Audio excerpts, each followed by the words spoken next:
And welcome, namaste. We are beginning our live webinar on moving into this path of light, into the light, as I have titled it. And so I'm Maria Garre, and I'm the director of the New Mexico School of Yoga. And I know many of you on this call, but some of you I don't. So welcome.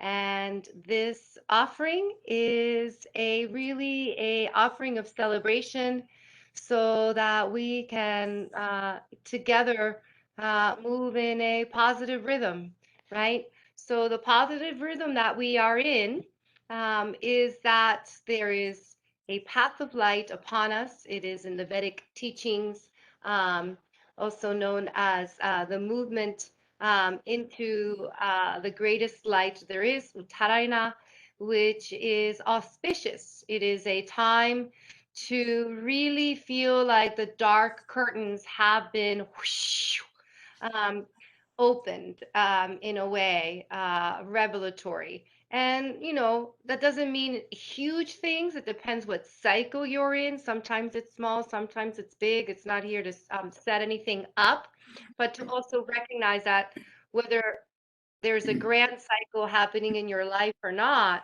um, the recognition right now is that we are in this planetary cosmic rhythm, whether you like it or not. Right? So here we are into the light.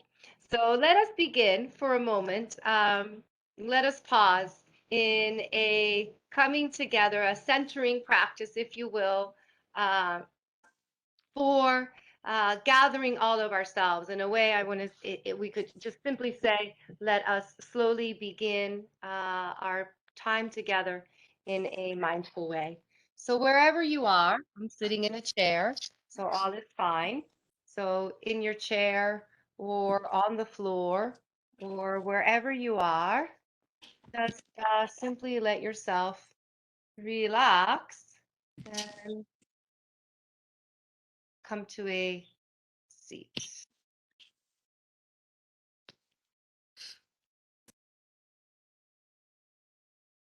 And seat meaning feel your bum, your bottom on the earth or chair or ball or cushion or wherever it might be. Just simply feel your pelvis connecting to a surface as you sit. That's the physical awareness of the spine now on the pelvis, your shoulders over the pelvis, and then your head over the pelvis. Now, as you align, then close your eyes and place your hands in a comfortable position. Take a deep breath into the torso and exhale, pelvis, legs, and feet. And do a couple more rounds just like that, inhaling into the torso, nose, and fill your whole torso, chest. And then exhale, pelvis, feet, pelvis, feet, legs, pelvis, legs, and feet. So simple, long, deep breaths. See if you can lengthen the breath now. Make it longer, a longer inhalation, a longer exhalation. Just breathing in and breathing out. So it's Friday, midday, afternoon, whatever time it is a time, it is a day, and there's probably a lot going on. So just breathe into that. Right now, you get to sit and breathe, pause just for a moment, relax your eyes, relax all the thinking, analyzing. You don't have to analyze the breath, just watch the breath go in and out. Relax the eyes, soften the eyebrows. Take a moment of peace, tranquility. Simply hear any sounds around you. Try not to have a judgment or disturbance around it. Just hear, breathe, sit, pause, be.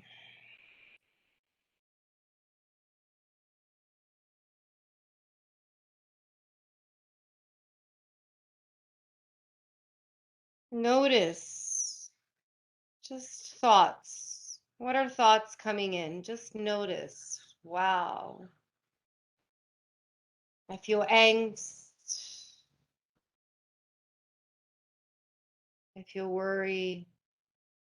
I feel joy, excited. Thoughts. What are the thoughts, feelings? How do you feel? Observe,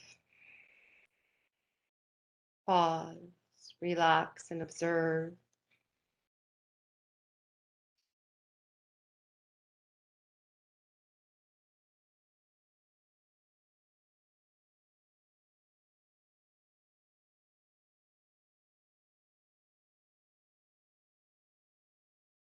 Notice if you hold tension or if there's relaxation.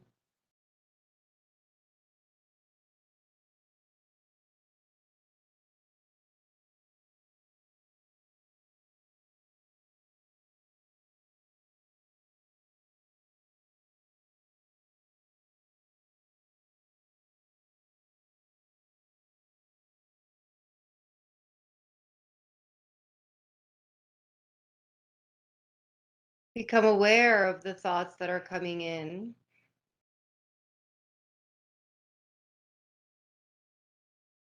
Notice if it ever feels overwhelming, too many thoughts coming in.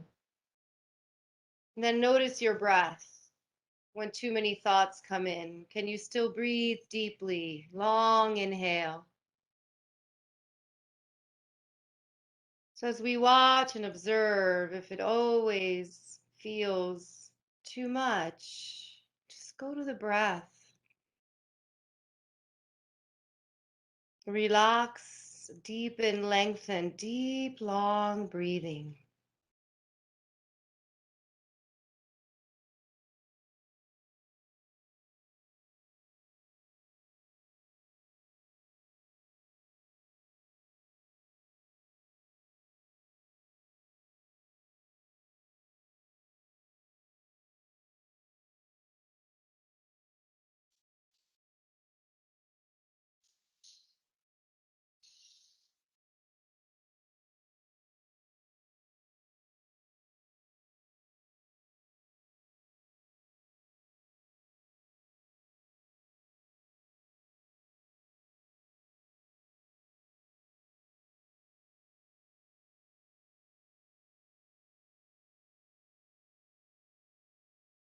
Breathe in ease.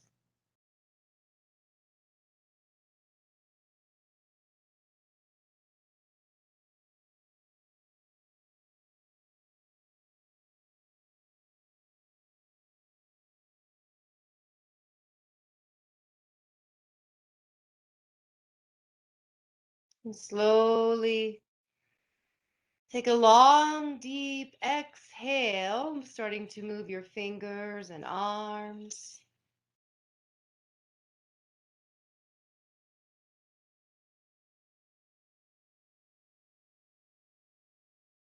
And come out of the meditation by softly opening the eyes, feeling fresh from a beginning of light. And light is illuminating the mind, which is all over the body, which is really allowing ourselves to learn to pause and relax and be. So let us continue the path and journey into wisdom. We're here to talk about the sun, Surya, as it's known in Vedic terminology. Surya, the name, Sanskrit term Surya, actually appears in the first written text, or we could say literature, yes, of the Vedas, more than 5,000 years old. However, beyond the Vedas, ancient civilizations, ancestral civilizations have been worshiping the concept of the sun, and maybe worshiping is not a word that sits well with everyone, but definitely we have been paying attention to the sun since time immemorial. And the sun itself has really truly been around quite a long time. In mythology, the sun is seen as a warrior, masculine in nature, with 7 horses, 7 realms of beingness and existence. There's also, of course, in Ayurveda, 7 dhatus or bodily tissues. And there are 7 chakras.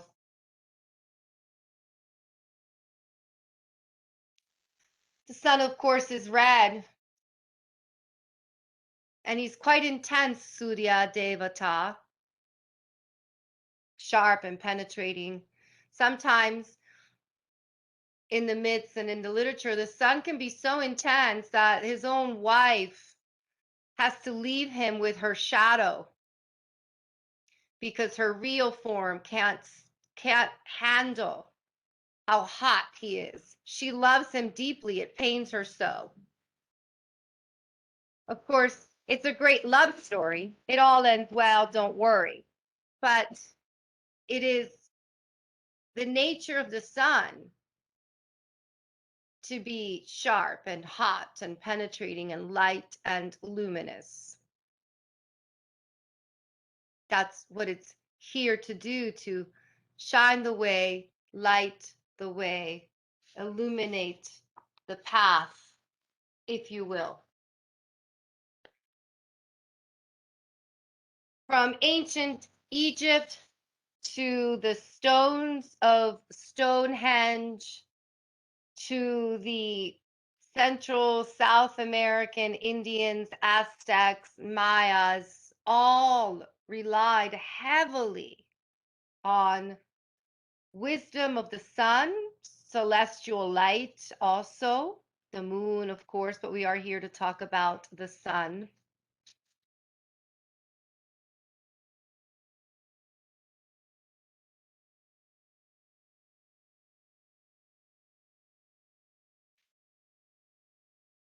So it's not just a Hindu thing or yoga thing.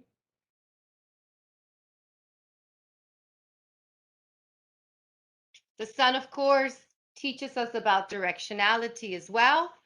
Where's the east? Where is the west? If we get lost, even planning our day, depending where you live. In New Mexico, we plan our entire day around the sun in the summer, right? If you're in New Mexico, you understand what I mean. Of course, not everyone lives in New Mexico. I understand. And here in Costa Rica, right? Also same. During the hottest time of the day, it's very difficult to work. That's why most workers, construction workers, labor workers, begin their day at 6 a.m. and often will take a long break and then work later. So we structure our entire activity, daily activity based on the sun.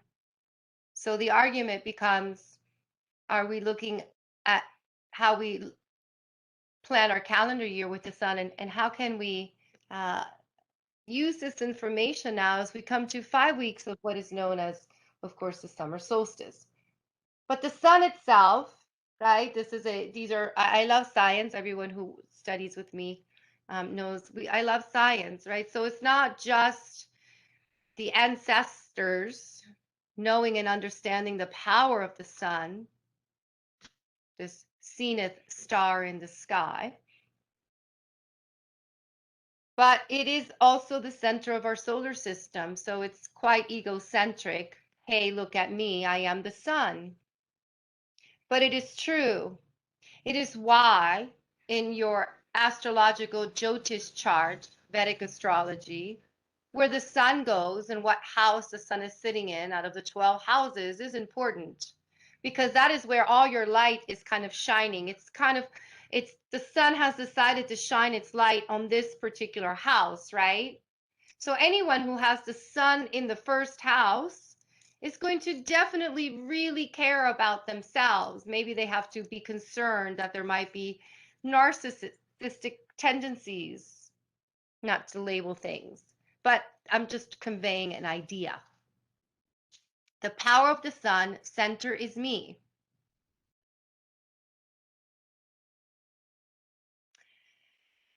Um, well, it's not 93 miles from the Earth. It's billions of miles from the Earth. That's a major typo. I think it's 93 billion miles from the Earth. But I have all my notes here and I can correct it. 93 million miles from the Earth. Yes. So this is a million is missing from here. 93 million miles from the Earth. Now, I love when I look at the history of how was the sun formed, right? Kind of cool. Now, I'm not going to diverge into like NASA things. They are. I love National Geographic for all of this, and I credit them for most of my information. Um, the sun formed from a cloud, a molecular cloud, what's known as a big, frothy molecular cloud. And then it was energized by a supernova, right? And that sounds really fancy, supernova. What's a supernova? Well, supernova is pretty much the largest, biggest explosion of like light, like power, energy that you can ever think of. I'm not like an astrologer or physicist or anything of that nature, but basically a supernova is the it is the largest possible experience of light explosion we can think of. So it was energized by this. Then it compressed. It rotates in three different directions. The sun actually has these three rotational points, but it rotates on its own axis as well. And one complete rotation of the sun, it's like something like 31 to 35 days or something like that. So that's interesting. There isn't a so it has that internal rotation of 31 to 35 days. And then its layers are also rotating, and then there's a core rotation to the sun. But basically, there's a lot of rotation. Okay. These are things because these are, there's a lot of rotation, right? Rotation in our lives. We're rotating. We're always rotating, cycling, circling, rotating. Okay. Well, the sun is super old. It's 4.5 billion years old. And when I read about like Vedic timeline and just how old certain layers of consciousness are, this makes sense to me. When I think of Sattva Yuga, Satya Yuga, and its age and what was going on and how long people lived, or forms lived, I should say. Now, the sun itself is quite liquid. We're liquid too. It's a large ball of gas, primarily made of hydrogen and helium. And it actually is about 99% of our solar system's mass. I mean, like the sun is really freaking heavy. It's heavy. It's a heavy magnetic, electromagnetic, pulsing, energetic ball. And of course, the moon affects us. So obviously, the sun is quite powerful also. It drives our weather, ocean currents, seasons, climate. Without the sun's heat and light, life on Earth would simply not exist. I mean, plants rely on it for photosynthesis. The sun is powerful, the sun is strong. It's why ancient civilizations revered it. It's like we just got too busy and forgot about how important all this nature around us is. And it's why there is climate planetary suffering. And I'm not here to be a doomsayer on what should be the most positive time into the light, but I would be remiss and it would not be authentic of me to not say yes, but we should also wake up to the fact that all of this is shifting and changing as the earth responds to its relationship to the sun in ways that are debilitated due to human abuse. And so India's hot. New Mexico's on fire. Texas is overheating. We're obviously going to have one of the rainiest seasons. We'll see what kind of river floodings we get in September, right? So we also have to be aware that this light and wisdom takes us also in the right direction. So may we really truly be advocates, and little things count, the littlest of things that we can do. Now the sun itself is going to expand into nothingness. You know, the sun is a yellow dwarf that's going to expand into a red giant before it becomes a white dwarf, which is basically just going to be a core. So it's going to expand itself into its non-light. It gives itself its own light. It generates its own power. It is basically all the power, all the energy of the world. And so why we celebrate summer solstice? What are we saying? What is happening here for the summer solstice?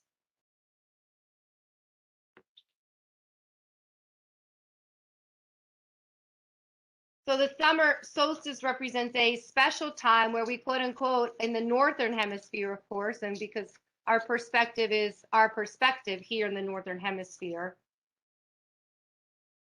that we are going to be experiencing what would be labeled and known as the longest day of the year, right? So that would mean that we have an exorbitant amount of light. That day, we will experience the greatest amount of length between the sunrise and the sunset. We will have more light, we will have more daylight, we will have a longer day. Why? Because the way the earth is tilting itself and rotated in its path around the sun, which takes about 365 days. We are at that mid-rotation point. So we're halfway in this cycle, our journey of the earth around the sun, because obviously there's other cycles moving on and going on. Often it's labeled the beginning of summer, but then in the United States, people say, oh, Memorial Day is the start of summer. Well, it's neither here nor there. It's more about what is going to begin to happen. From a spiritual perspective, the sun represents also the soul. So it is our soul. In the Upanishads, it is referenced to be the soul is as bright as 1,000 suns rising upon the horizon. This is the time of solstice. So we'll just go back. So solstice and soul, isn't that cute? So it is a spiritual day to soul connect, to connect to the soul, to know that as we receive more radiant light, I mean, it's just about we're basically in this juncture 6 weeks in and 6 weeks out. For the next 12 weeks, really, we are celebrating this zenith, this peak amount of light, of radiance, of inspiration, of light, you know, where there was darkness, of hope, of courage, of connecting to the soul. Purpose, life purpose, right?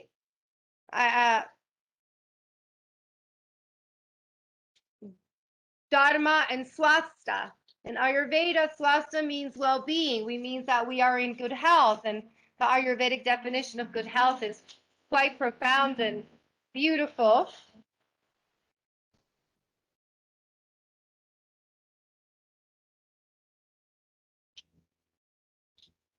Can you still hear me?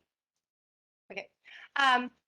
So well-being, it is complete well-being, mind, body, soul, Ayurveda, swasta, well-being. And so that well-being really then is going to allow us to be in what? In dharmic alignment, living with purpose, living on purpose, living with purpose, knowing our purpose. Well, this is a good time for that kind of revelation. Technically, we incubate and then we look for where is the light shining from the darkness that we come out of. What revelations are there? We just need to give ourselves enough pause in order to just listen. You don't really have to go do a lot of work. There isn't anything you need to, oh my God, now what I need to do. Nothing. Just chill out, pause, take a moment. So solstice also inviting, right? Knowing that this is a soulful time. And honestly, what we can do more than anything is to heed our ancestors' wisdom and connect more to nature, to rhythms, to listening, to understanding. Just by seeing how certain insects, bugs, animals had come in early, I knew that rainy season was going to be 4 weeks early this year.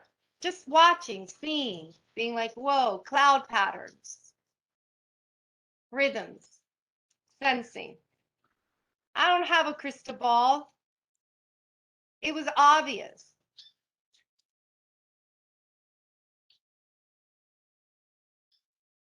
Science weather prediction would be better if we took all the science and then sat outside with the science and then asked ourselves, does the instrument read the truth of nature? Then meteorologists might be more accurate.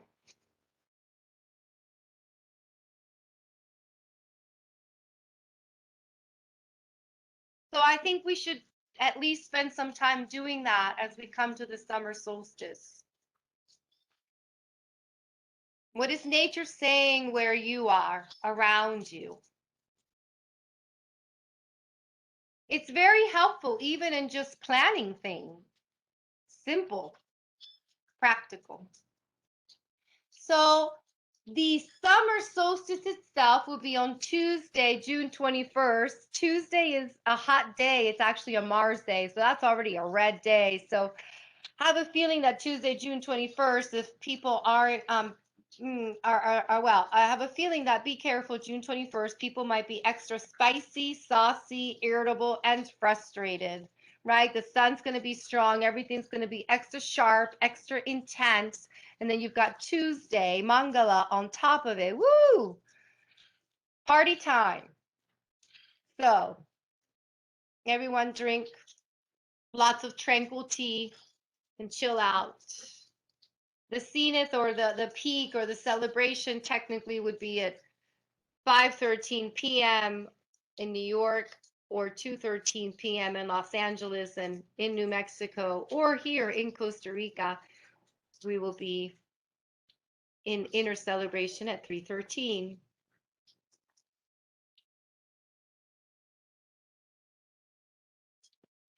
Any questions, any thoughts, any ideas before I continue on opening the floor up for either typing into the chat box or offering query?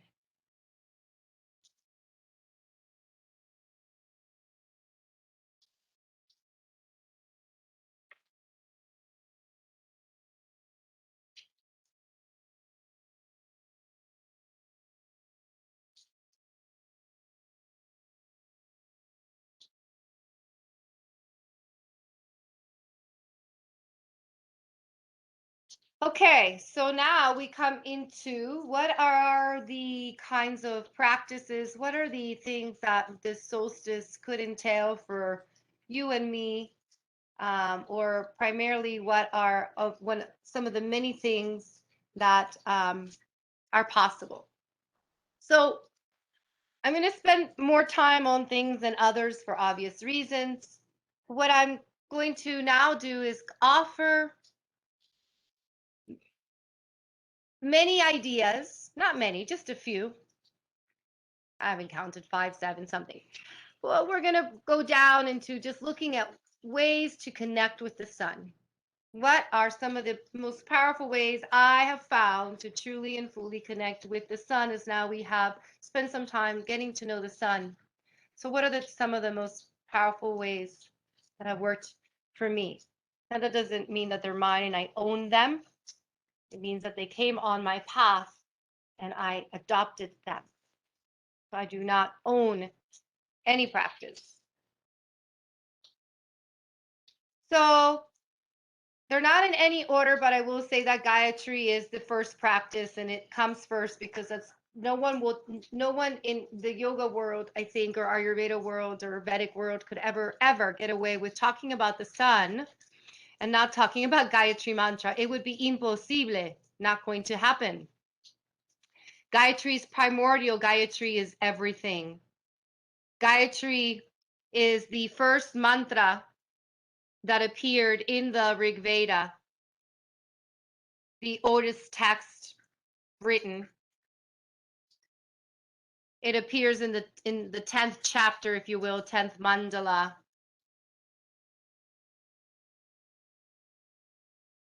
And it was offered to us because it truly is here to bring us out of the darkness into the light. It was offered first because it was understood that the most important thing that we could do is to utter these words, utter this vibration, understand this inner meaning, and our experience on earth and heaven. Of course, I can translate to whatever you want. I say many of these words loosely, except earth, of course, are illuminated. So it's more than just this material physical life. It is really a true inner illumination of everything.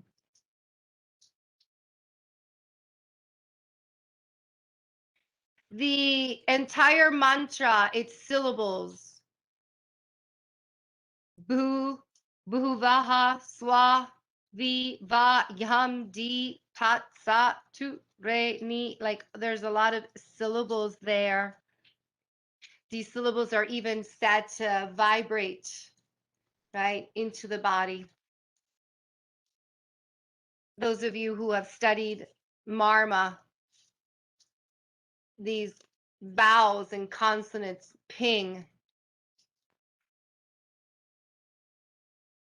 The right Marmani that would clearly probably be related to Pranavata, Saraka, Pitta, Tarpaka, Kappa, right?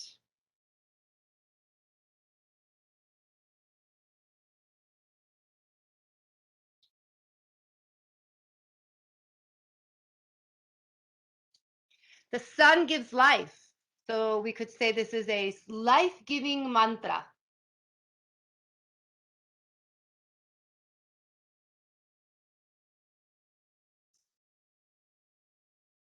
In that life-giving, it will support our life. And what was understood in Vedic times is the greatest support to life is what? Help us do our work. What is my work? What am I here to do? See, this was concept numero uno in Vedic teachings. It's interesting.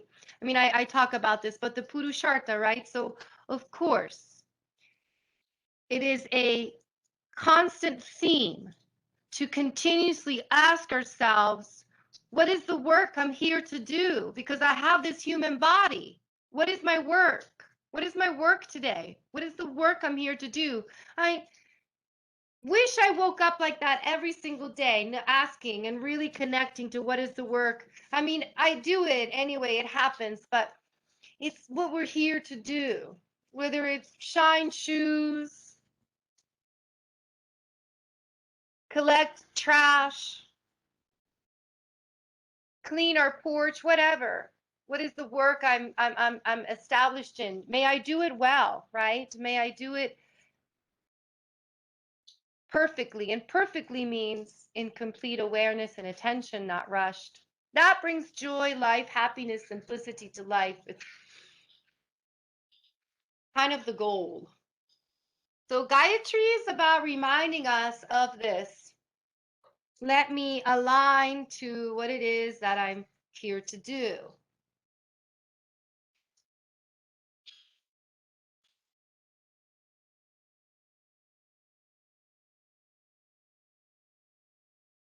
So this is a good time now, right? Why don't we, just sit and ask, what is it that I'm really here to do? What is it that I'm supposed to be doing? What is it? What is it? And don't ask your head. I would ask your heart if you're looking for a place in the body to go to.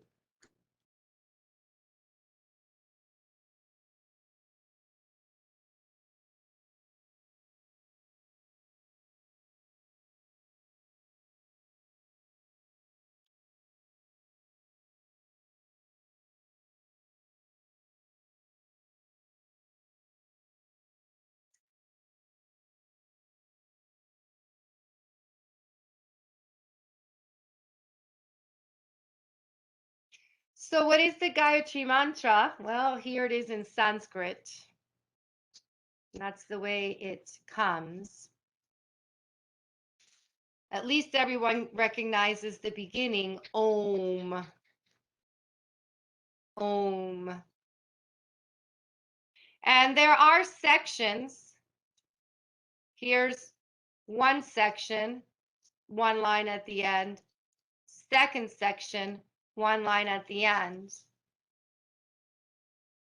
But really, to connect to the root, I would stare at this over English letters.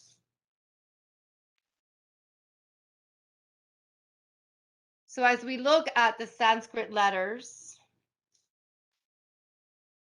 we begin with Om.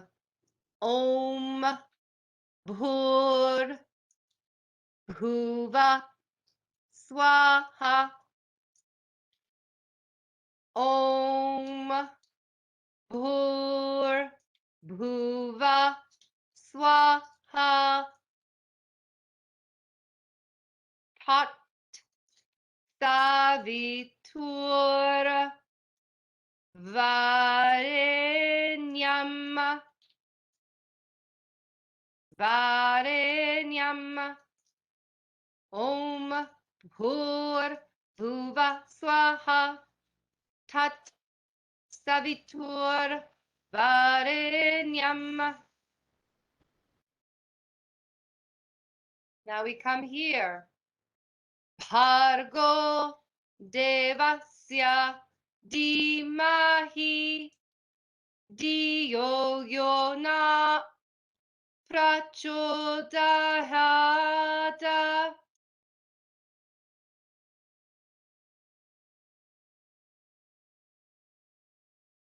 Bhargo Devasya Dhimahi Dhiyo Yona Prachodayata. Then all together. Om Pur Bhuva Swaha Tat Savitur Varenyam Bhargo Devasya Dhimahi Dhiyo Yona Prachodayata. One more time. Om Bhur Bhuva Swaha Tat Savitur Varenyam Bhargo Devasya Dhimahi Dhiyo Yona Prachodayat. So Gayatri, one time in the morning, 3 times. Could be 7.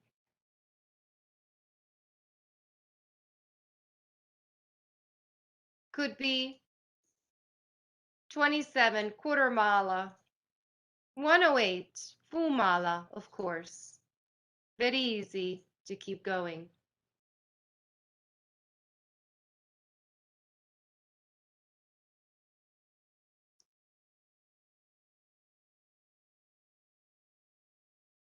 So here's, if I had to give you a translation.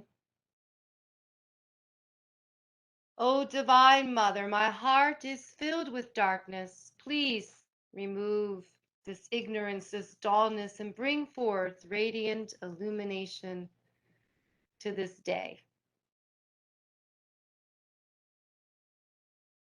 So, a practice as we are moving into the solstice, of course, is to chant Gayatri. And maybe you already do that every morning. Maybe you forgot. Maybe you've done it. Time to pick it back up. But, really know what is going on.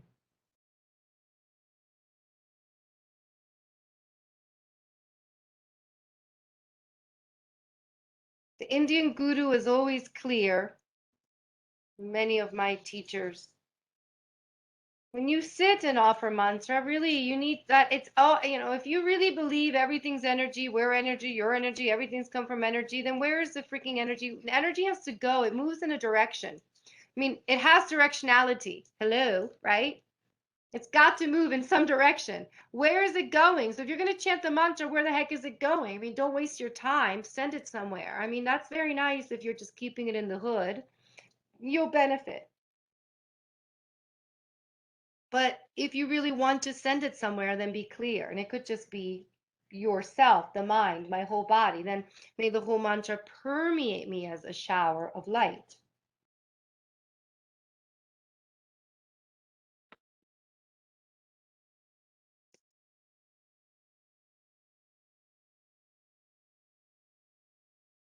Now there is Surya Mantras as well, of course, right? The mantras that are the 12 kalas, the 12 movements of the sun. The sun is said to have 12 movements to the zodiac, to the great matrix.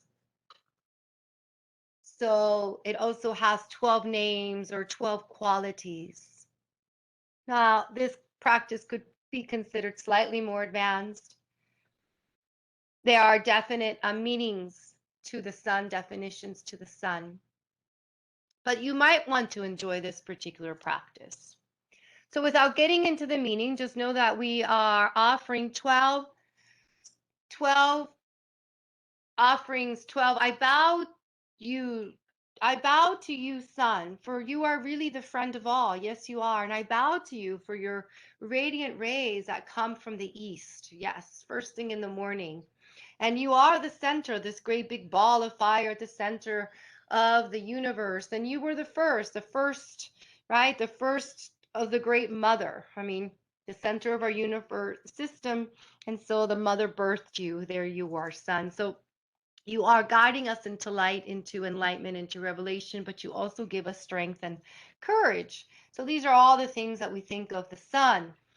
Om Mitreya Namaha. Om Ravaye Namaha. Om Suraya Namaha. Om Banave Namaha. Om Kagaya Namaha. Om Pushne Namaha. Om Hiranyagarbhaya Namaha. Om Marichaye Namaha. Om Adityaya Namaha. Om Savitre Namaha. Om Arkaya Namaha. Om Bhaskaraya Namaha. These are the 12. I actually do have them in audio form as well. I just need to get it uploaded. But nonetheless, those of you who are comfortable with this practice, beginning the day with these as well can be quite powerful. Some of you also know it in a namaskar practice. So just simply having all of this as your practices are a good idea. Either Gayatri or the 12 mantras of the sun would work, would suffice well. Okay. Now, more ideas.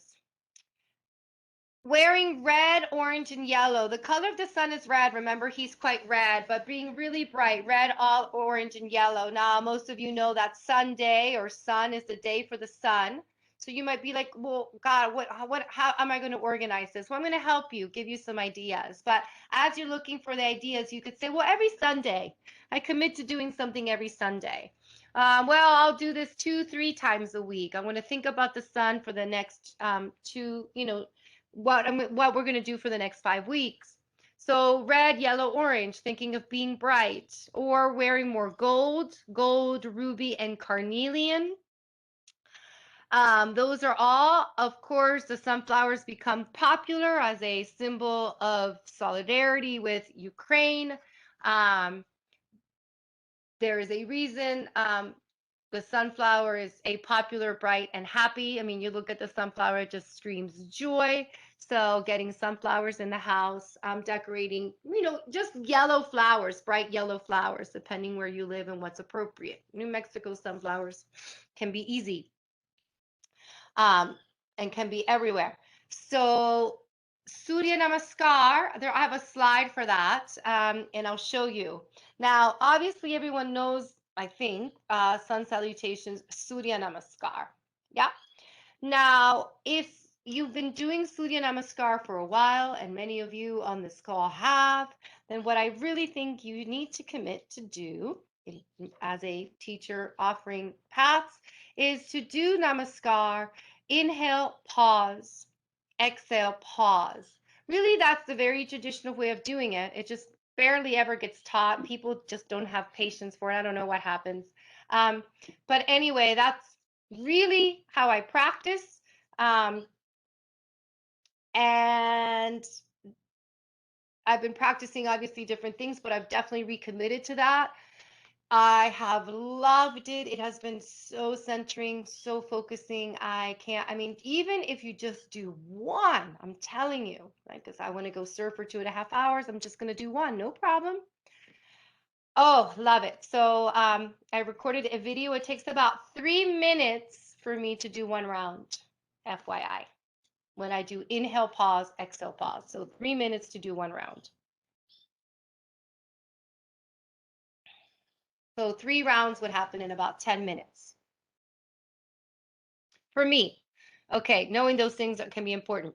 Face to the east at sunrise. So if you're going to chant, if you're going to do anything, please face to the east. Don't miss the opportunity to face the east and do all of your practices. And of course, this is the best time for you to work on positivity and to stay in the light. So here's the deal. Research shows, I don't care how positive you think you are, research shows that about 80% of the time your mind goes negative. End of story. And you can challenge that, and you're welcome to. And if you absolutely feel you defy that statistic, I mean, I love you for it. And I think that's amazing. And I work to defy that statistic. Trust me. I'm not, doomsday Maria by any means, but I also get very worked up about how fucked up everything is.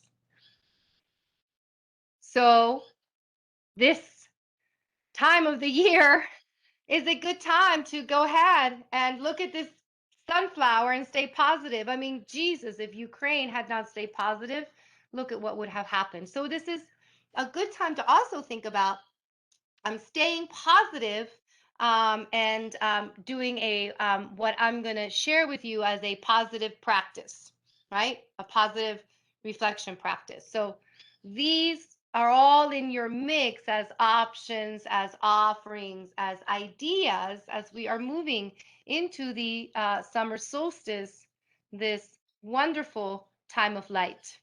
So one option you have is Surya Namaskar. So this is Surya Namaskar. Remember, I'm going to be giving you the PDF. So everyone is probably familiar with this particular sequence. And what is offered is that you can see what it would be like to do it. I don't know if you can. Um, Hopefully you'll be able to hear it.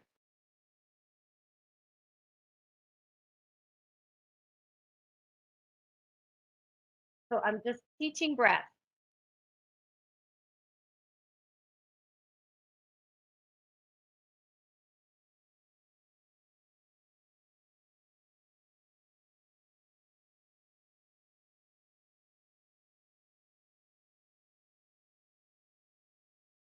This is the rhythm of my breath. And did a voiceover because I was truly just breathing. So I did a voiceover on purpose so that I'm truly staying authentic to my breath. Okay, well, we don't need to watch Maria endlessly. It's there for you. I'll send you the link. Some of you probably don't need it. You can keep looping it. This again, it's just 1 minute. But my point being, mindfulness as we are celebrating because light, true wisdom is living in the greatest level of moment to moment awareness. So your Surya Namaskar, right? Possibility. That's what I mean. Um, face the east, so you can capitalize on this. Face the east to do Surya Namaskar, right? Get your carnelian ring on and put on some red. And you have really capitalized on your celebration. Now, am I saying that you're going to do this for the next 5 weeks? No. Okay. That'd be quite the practice. Now, here's a selling point. This is what I know that if you celebrate the sun, if you commit to a 5 week practice for the sun, I really believe that it's going to help increase your ability to learn. It's going to help you focus and concentrate better. It will bring you peace. It will strengthen the mind. It will help improve your rhythmic pattern of breathing just through chanting. It will bring light. It will literally bring the grace of wisdom. I think that even your skin will shine forth light, luster, illumination, and there will be a spark of courage that is ignited. Now, I don't have any scientific research really to back any of that up. So they are claims with no scientific basis whatsoever. Okay, so, well, the claim is me, right? I know this works. I have yet another sharing for you. So here, let's see.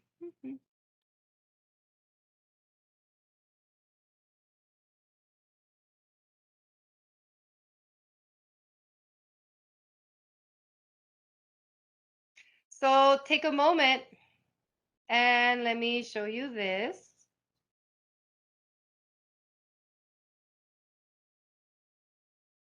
So this is something I been working with others. And it's your positive event log. So technically, if you were to do this practice for a week, you would record one daily positive event that occurred each day. I mean, ideally, or you might just commit to 3 days, whatever it is you want. But the point is it's structured for a week or 7 events. So you list your positive event. Now, when you list your positive event, you have to think back. Like I think back. So I like write like what I remembered happened. And then I think, I'm like, wow, how did my body feel? And this can be difficult to really think about, well, how does my body feel? Because you're going to go into other answers, but the answer needs to be, how does my body feel? And I guarantee you're going to write other things and then ask yourself, how does my body feel? Body, how does the body feel? Your body can feel cold, your body can feel hot, your body can feel excited, for example, relaxed. And then emotionally, I feel. So in this positive event, emotionally, how did you feel? I felt happy.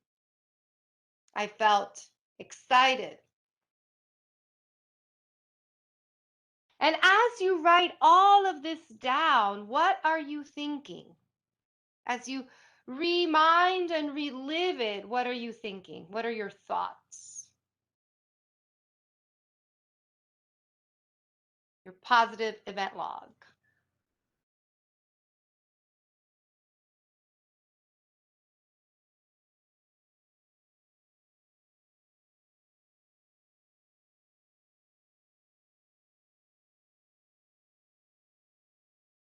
Okay. So then, if you want to keep playing, oops, sorry. You're basically going to look at May 23rd, May 30th, June 6th, June 13th, June 20th, and the solstice is the 1st, right? So those are all Mondays, 5 weeks, and Mondays.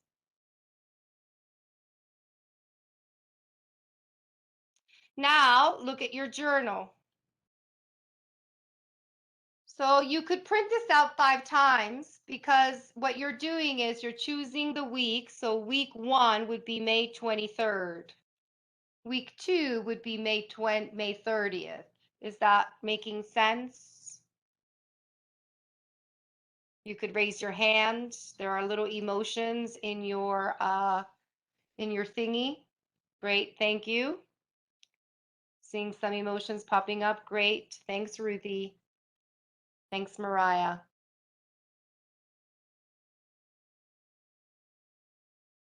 And Doreen. So now I'll play week 1 is May 23rd, and you're choosing what is the activity? Are you going with the positive journal this week? Do you want to go with Namaskar this week? What is it that you want to do this week? And now we're going to flush it out. So if you look at May 23rd, when are you going to do it? Which day and time? So if you're doing the positive journal, you might say 8 p.m. I'm going to fill it out every evening. Or I'm going to fill it out on Wednesdays and Fridays at 8 p.m.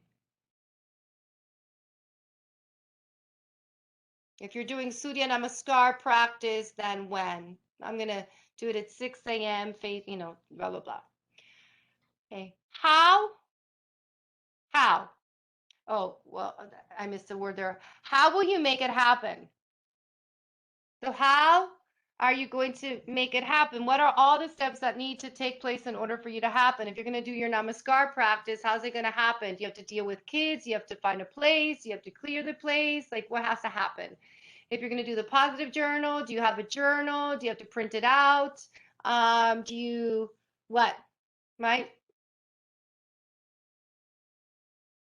And then time. How much time do you need to set aside? Are you going to give yourself 10 minutes? Are you going to give yourself 15 minutes? Are you going to give yourself 20 minutes? How much time? So you know the day and the time you're going to do it, but then how much time do you need to set aside? So the difference between I'm going to do it every day, Wednesday at 1:30. Okay, great. But how much time do I think it's going to take?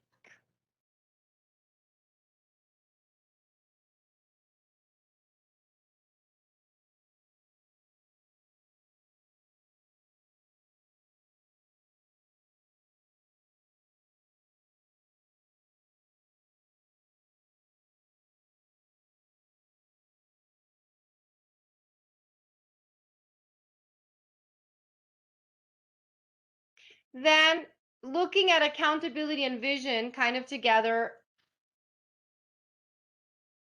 ask yourself, why is this worthwhile?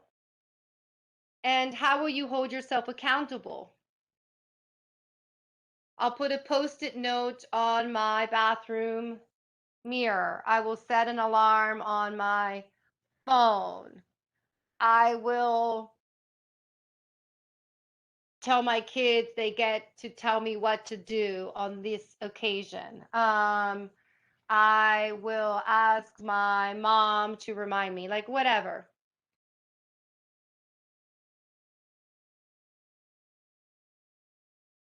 The vision obviously comes back to reminding us, okay, is this goal is worthwhile?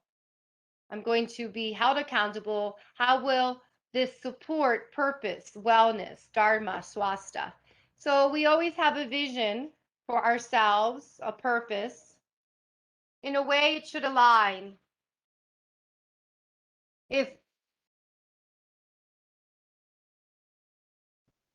the answer could very simply be, this will support, this will help generate more peace, this will generate more focus, this will help me start the day in the right way, this will help remind me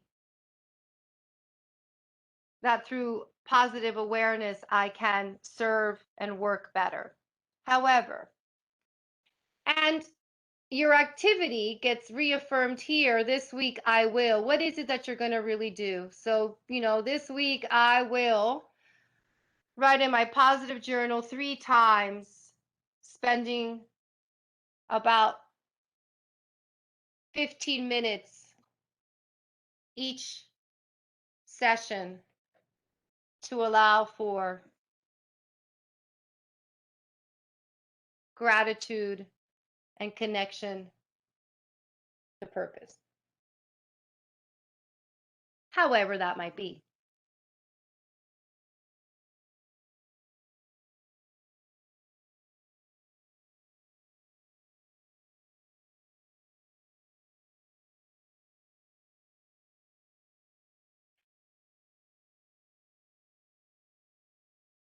So if you're still here actively listening, just raise your hand. Thank you. You can type in, thank you, Kelly, Doreen, Mariah, Ruthie, Amy. If you could think about now, just this question. First question is, do you have an general idea as to some of the activities that are options for you? I'm going to write then this out. Hold on.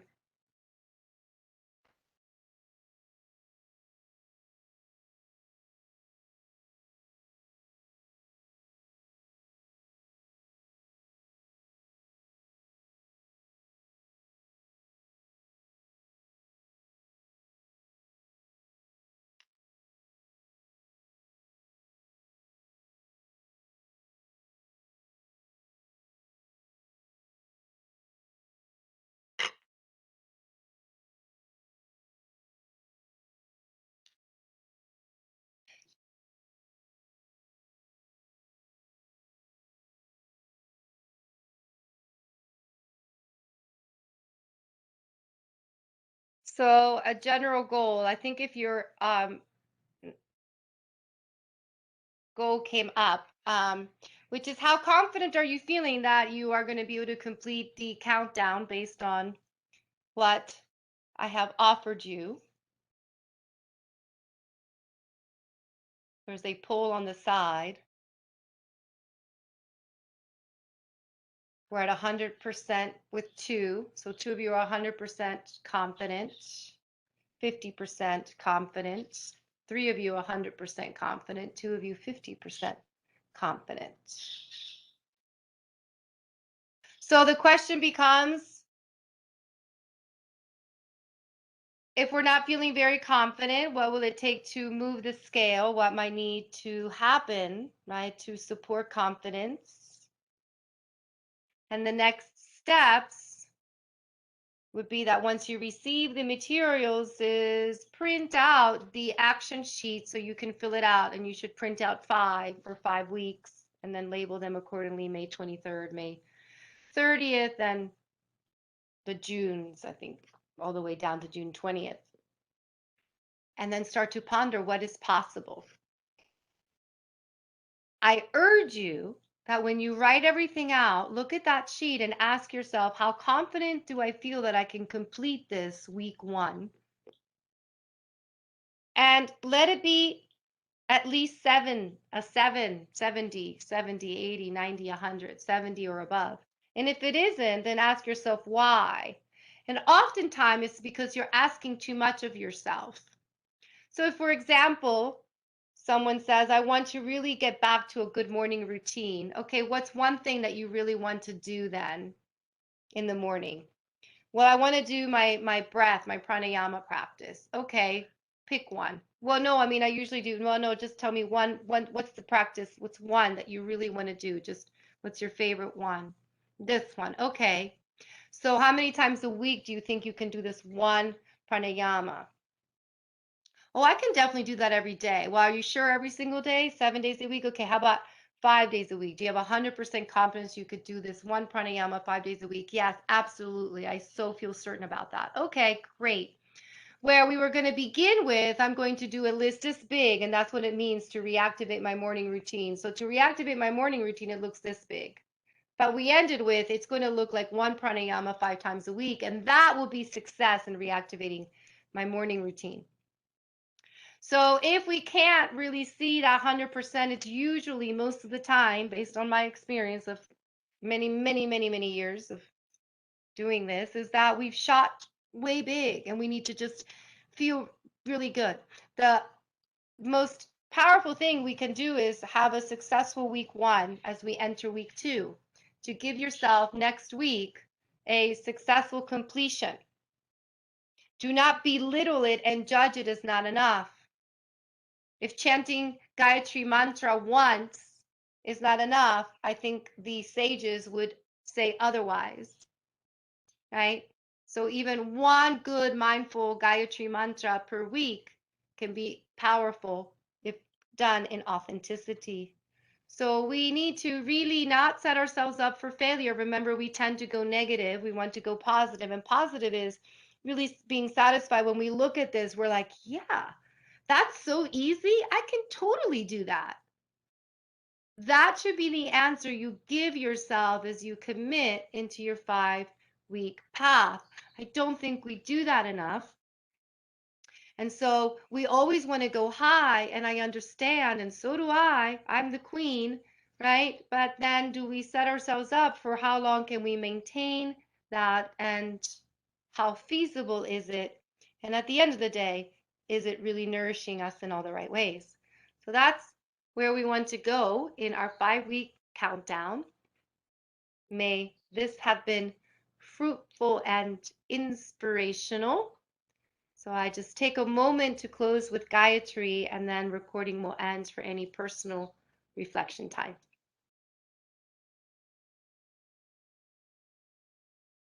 Om Bhura Bhuva Swaha Tat Savitura Varenyam Bhargo Devasya Dhimahi धियो यो not prachodayat.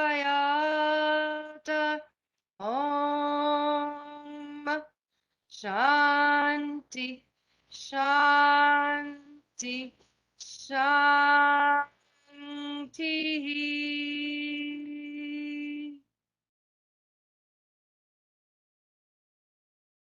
Namaste. Radiant blessings.